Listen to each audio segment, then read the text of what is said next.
Imagine you come face to face with a great white shark. Yeah, that's exactly what you want to imagine. First thing on a Friday morning. But you do want to imagine the part where you live to tell the tale. Underwater photographer Don Carpenter spent 2 days in special cages so he could capture some of the images we've been showing you this morning. And this morning he joins us live from Lubbock, Texas.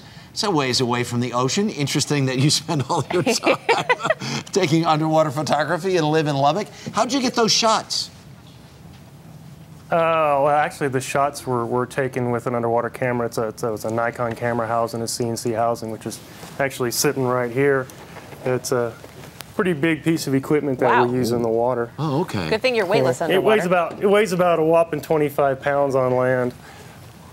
But so how close are you actually getting? Because we see those jaws coming up pretty close in a lot of the shots. How much of that is the lens, and how much is that of you getting close? Well, the first rule of underwater photography is get close, and when you think you're close enough, you get closer. So the close-ups of me and her, she's probably maybe just a few inches off the camera lens. Because the lens that I'm using is a 15mm lens, and it's a 180-degree viewing angle. So she's right on top of that thing. Okay, well, the shark is enormous, clearly, and its jaws are open as it's going toward the cage. I'm wondering who's taking the picture outside of the cage.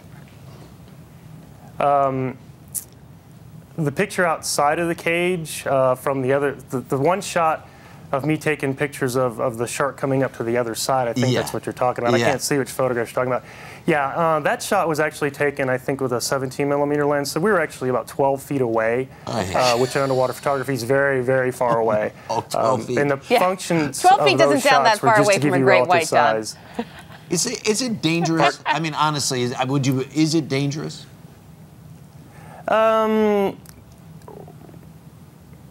I'm going with yes really. for the hesitation. These guys do this for a living, and we went here specifically to photograph and have experiences with these animals. And I'm not going to kid you, I was very pleased that there were 3-inch stainless steel bars between her and I on a couple of occasions. But for the most part, she was very docile.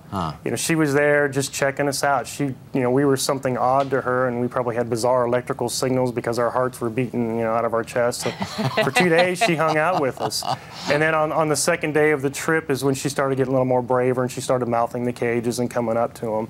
And what you're seeing in like the big wide-angle shots where Sam is actually pushing up on her nose, and his hand comes up and down around her. What you're seeing there is the shark's coming in checking us out, and Sam is the shark wrangler, the guy pushing on the nose. He's trying to give the underwater photographer just a few seconds to get back into the cage so he doesn't get hung up on her bottom jaw. And then as she raises up through the cage, her jaw does actually get hung up, and the whole cage moves a little bit. But she wasn't really attacking this thing.